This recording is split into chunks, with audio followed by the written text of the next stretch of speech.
Maaga nga ako nagising mga mamis para makapagplansya na ng susuotin ni Athena pagpasok sa school. Bago talaga ako mag-setup ng camera or mag-video dito, nakapaghanda na ako ng almusal at nakain na si Athena. Habang nag-aantay nga kami ng oras mga mamis, ng oras ng pagbihis or pagkasikaso ni Athena na pagpasok sa school, kailangan ko nga munang plansyahin tong susuotin niya. Dapat talaga gabi pa lang pinlansya ko na to, pero kasi gabi ko pa lang din kasi talaga nalabhan to. Manipis lang naman to, kaya kahit gabi ko na nilabhan, natuyo din naman siya ng mga madaling araw. Kaya ito, paplansyahin ko na nga para pag sinuot ni Athena ay hindi naman gusot-gusot. Kung magtataka pala kayo mga mamis, bakit hindi uniform ang susuotin ni Athena? Kasi nga meron silang gagawin or meron silang ganap sa school nila.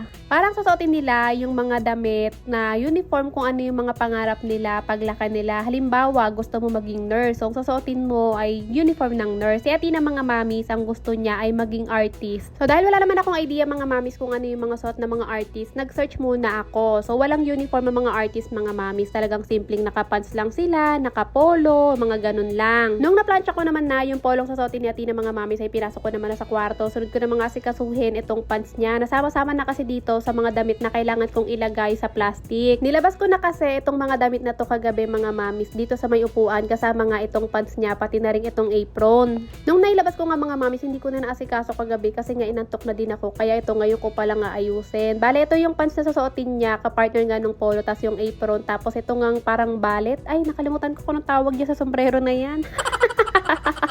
So, napa-search pa tuloy ako mga mamis kung ano ba yung tamang tawag dyan. So, beret pala mga mamis ang tamang pronunciation sa sombrero na yan. Etong mga damit naman mga mamis na nakikita nyo tinitiklop ko at binabalik ko nga dito sa mga plastic ng Shein. Ito yung mga damit na sinuot ni Athena noong December, tas suot namin nung kasal ng pamangkin ko. Lahat yan mga mamis, puro isang beses lang namin nagamit ni Athena. Pero hindi naman sobrang mahal ng mga yan. Gusto ko lang talagang ingatan at balik dyan sa plastic ng mga Shein para kung sakali nga na gusto kong ipamigay. At least diba masaya yung makakatanggap kasi bago pa talaga yung mga damit. Pero merong isa dito mga mamis, nakakabili ko pa lang, yung pink na makikita nyo dyan. Ayan kasi yung susuotin ni Athena sa graduation nila. Pero hindi ko muna ipapakita sa inyo mga mamis, tsaka nyo na lang makikita kapag mismong graduation na nila Athena. Kung matagal ko na kayong follower mga mamis, alam nyo kung gaano kaingat pagdating sa mga gamit, lalong-lalo na nga sa mga damit ni Athena. Kasi nga mahilig ako mamigay ng mga damit at gusto ko pag pinamigay ko, mukha pang bago lagi. Fast forward nga tayo mga mamis, atong si Athena ay nakapag-bis na nga at pinalabas ko na nga sa kwarto para nga matulungan na namin siya ng daddy niya. Gaya ng laging ginagawa ng daddy niya, si daddy niya ang nagsusuklay sa kanya. Pero minsan ako naman din talaga pagtulog si daddy niya. Pero mas gusto talaga ni Athena na ang daddy niya ang nagsusuklay sa kanya. Habang sinusuklayan siya mga mami, sinaray ko sa ulo niya itong beret. Sabi ko sa kanya, ganun yung tamang paglagay sa ulo. Kasi ayaw niya pang ilagay mga mamis. Gusto niya pag andun na lang daw siya sa school nila, tsaka niya daw ilalagay yon. So baka pala magtaka kayo mga mamis kung saan ako kumuha ng idea para nga sa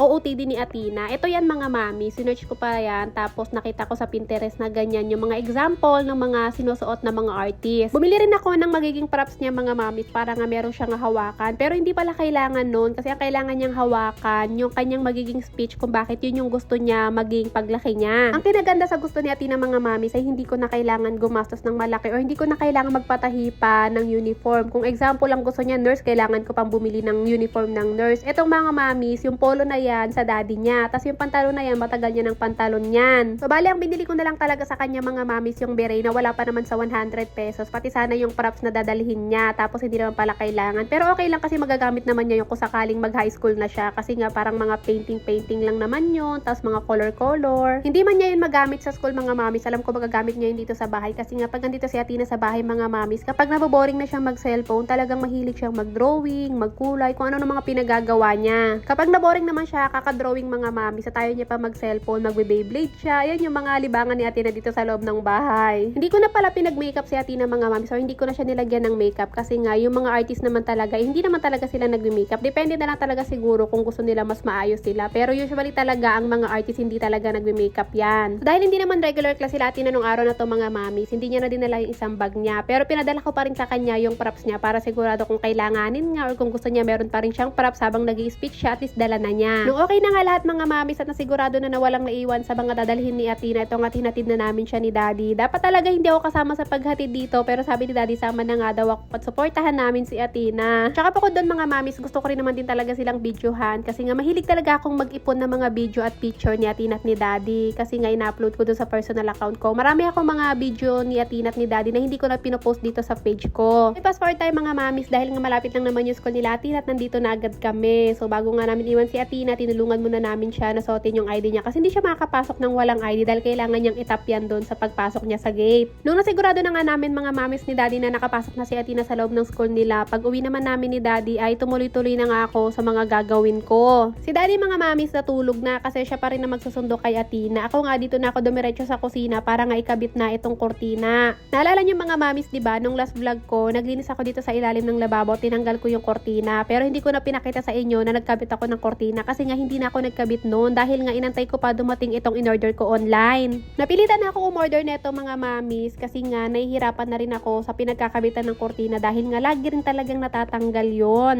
Matagal ko na talagang gustong umorder neto mga mamis pero ayoko kasi nga ang inaalala ko kapag nandito ako sa may lababo, naghuhugas ako, nagluluto ako, nakasandal ako. So pag nakasandal ako mga mamis, yung part ng katawan ko na nakadikit doon sa may, dito sa may tiles banda sa may lababo, nadatamaan yung tubo ko. Pero dahil flat naman yung tiles, hindi masakit. Kaya kung nakikita nyo ngayon, dinodouble check ko muna kung kapag sumandal ba ako, hindi masakit sa tubo ko kapag tumama ako dito sa mga tubo na to. Kasi di ba mga mamis, minsan kapag andito tayo sa may lababo, marami tayong ginagawa dito sa kusina. Minsan hindi natin naiwasan talaga na isandal yung katawan natin dito sa may lababo. Sakto pa naman mga mamis, yung taas ng lababo na to, saktong-sakto mga mamis sa taas ng private part ko kung saan merong tubo. Pero dahil pagod na rin kasi talaga ako mga mamis na araw-araw na lang talaga akong naglalagay ng pandikit dito sa lababo para nga hindi malaglag yung kortina. Kaya napabili na talaga ako nito. Natawa na lang ako sa naisip ko mga mami, sabi ko bahala na lang talaga magkauntugan tong tubo na to at yung tubo sa loob ng katawan ko. Ang mahalaga mga mamis, hindi na talaga ako napapagod at nai-stress kakalagay ng pandikit dito araw-araw para hindi malaglag.